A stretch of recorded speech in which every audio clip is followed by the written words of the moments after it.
I'm your host Frank, this is the Nerf Dual-Strike review. This blaster from Nerf allows you to fire Nerf Elite darts as well as Nerf Mega darts in one blaster, which is pretty cool. Let's get into the review.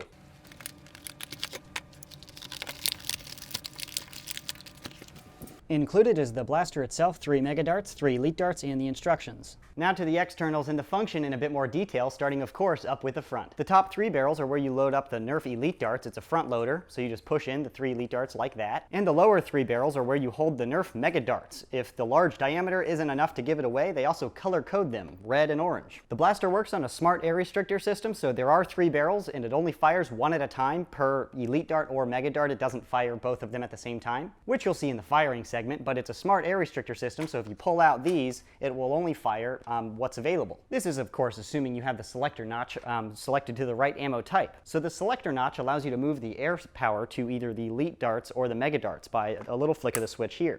In the upper position, you're on the Elite dart, so you can fire the Elite like that. Then you move it down to the Mega, and it's the same priming system, the same air power system, that allows you to fire the Mega. Pretty cool. Flicking the switch back and forth is super quick, and it has a nice audible click. I'm sure you can hear it, to let you know that you're into the firing mode. If you try to trick this system and put it into the middle, that was my initial thought, it doesn't work. It just kind of halfway shoots one or the other. I would definitely recommend clicking all the way into one, otherwise you have just a tiny bit of air going to both barrel systems. Moving up, there's an N-Strike Tactical rail, so you can add optics or whatever. It is worth noting that is the only rail on the blaster. Even though they have space for it down here, they don't have a rail. Moving back is the grip. It is a very comfortable grip, but it is on the smaller side. It's not uncomfortably small by any means, and I know I complain about the grips a lot because I have massive hands, but it's a very large blaster, so it'd make more sense to have a big handle, but it's still very comfortable, filleted, in line with other N-Strike Elite blaster handles right now. It feels very familiar. Trigger pull feels very in line again with the N-Strike blasters right now, no complaints. The priming handle is pretty simple. The T-shape has been used in the past. You put your fingers like that and pull back. The prime weight is what you should expect. It's not gritty, it is pretty smooth.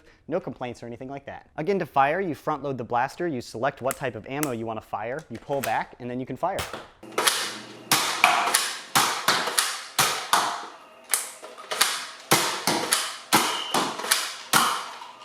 Bummer. Good. There we go.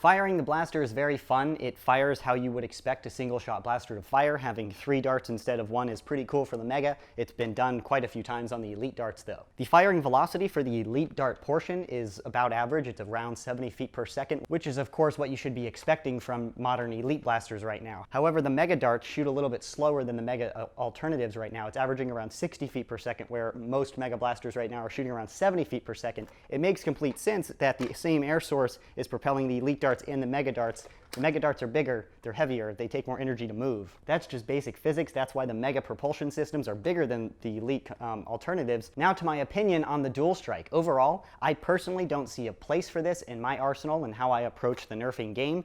It does both jobs, but neither of them extremely well. The gimmick of being able to switch back and forth is really cool, and I would use this in the situation of integrating it into something else, but by the time you integrate something into a primary blaster for a specialty ammo type, it might as well be a dedicated ammo type. For example, putting a complete Mega gun like the Cyclone Shock onto a Rapid Strike. Then you have the Mega ammo for the specialty shot or whatever. The underpower Mega darts by 10 FPS, again, not like super substantial, but worth noting, and you're going to see that when you're shooting darts. It's that it shoots slower than other Mega darts. So at what point do you say, I'd rather have 2 small blasters that do their jobs really well, like a Mega blaster and an Elite blaster, rather than one really big pistol that doesn't do either extremely well. That's just my opinion, and again, how I approach the nerfing game. I had no jams or malfunctions. The selector switch here clicks into place. I didn't have it malfunction at all. Using the blaster is very smooth, it's ergonomic, it's fun, mechanically sound, so if this is the type of blaster that you're looking for, I would say, go for it. It doesn't fit my play style, but I try to format my reviews to try to let you know everything about the blaster, to let you know whether or not it's right for you and your play style. So that is the review of the Nerf Dual-Strike. If you're interested in purchasing one, there's a buy link in the description box below. Clicking through and buying through that helps me just a little bit. That's the review. Thanks for watching, and remember, stay tactical.